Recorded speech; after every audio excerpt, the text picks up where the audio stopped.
بسم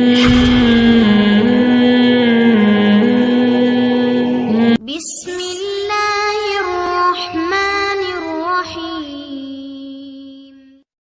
4 رکعت میں 2 رکعت پر سلام پھیر لیا تو کتنی رکعتیں دہرائیں؟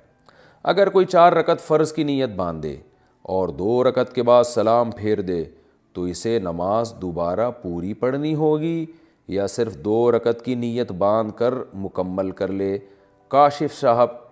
صاحب نے اتر پردیش سے پوچھا ہے، یو پی سے، ہمارے آبائی علاقے سے۔ جناب کاشف صاحب،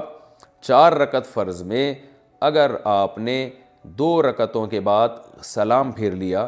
ابھی سینہ آپ کا قبلے سے پھرا نہیں ہے اور آپ نے کسی سے بات چیت کی نہیں ہے، آپ نے صرف تسبیحات پڑھنا شروع کی ہیں یا اللہم انت السلام پڑھا ہے، اور آپ کو یاد آ گیا کہ ارے میری تو 2 رکعتیں باقی ہیں، تو فوراً کھڑے ہو جائیں، دوبارہ نیت نہ باندھیں، بس اللہ اکبر کہہ کے کھڑے ہو کے بقیہ 2 رکعتیں مکمل کر لیں۔ آپ کی نماز ابھی ٹوٹی نہیں ہے، اور آخر میں آپ سجدہ سہو کر لیں، چاہے دونوں طرف سلام پھیر لیا ہو، پوری مکمل تسبیحات پڑھ لی ہوں۔ ہاں، اگر آپ نے 2 رکعت کے بعد سلام پھیرا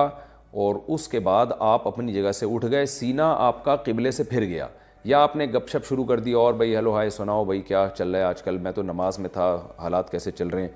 تو اس طرح کی گپ شپ آپ کی شروع ہو گئی، یا وسیم بھائی بیٹھے ہوئے تھے ان کی خیریت معلوم کر لی آپ نے، تو اب آپ کی نماز ٹوٹ گئی ہے، اب آپ کو دوبارہ ہی کرنی پڑے گی، یہ 2 نفل ہو گئے آپ کے۔ تو اگر بات چیت نہیں کی ہے، سینہ قبلے سے نہیں پھرا ہے، صرف تسبیحات پڑھی ہیں، تو اس سے کچھ نہیں ہوتا،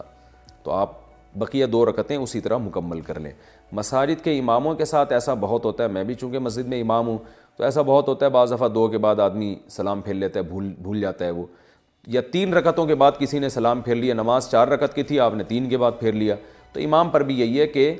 لوگوں نے پیچھے بتایا نا سبحان اللہ الحمدللہ کہا، تو آپ توڑے نہیں نماز، سلام بے شک آپ نے پھیر لیا ہو، آپ فوراً کھڑے ہو جائیں، کھڑے ہو کر 1 رکعت یا 2 رکعتیں جو باقی ہیں مکمل کریں اور آخر میں سجدہ سہو کریں، اس طرح نماز ادا ہو جائے گی۔ یہ ہے فرض کے بارے میں، اور سنت مؤکدہ کے بارے میں بھی یہی حکم ہے، اور وتر واجب کے بارے میں بھی یہی حکم ہے۔ جو سنت غیر مؤکدہ ہیں ان میں یہ ہے کہ اگر آپ نے 4 رکعتوں کی نیت باندھی تھی تو 2 رکعت کے بعد بھی آپ سلام پھیر سکتے ہیں، وہ ویسے ہی جائز ہے، لہذا اگر آپ نے سلام پھیر دیا تو بھی ٹھیک ہے، بقیہ 2 پڑھیں ٹھیک ہے، نہیں پڑھیں تو بھی ٹھیک ہے، اور پڑھنی ہے تو نہیں دوبارہ سے شروع کر دیں 2 رکعتیں، تو اس میں یہ نہیں ہے جو میں نے یہ تفصیل بتائی، تو اس میں یہ ہے کہ 4 رکعت کی نیت کی تو 2 بھی پڑھ سکتے ہیں آپ۔ یہ سنت غیر مؤکدہ اور نوافل کا میں نے بتایا، باقی سنت مؤکدہ اور وتر اور فرض کا جو وہی ہے جو پہلے میں بتا چکا ہوں۔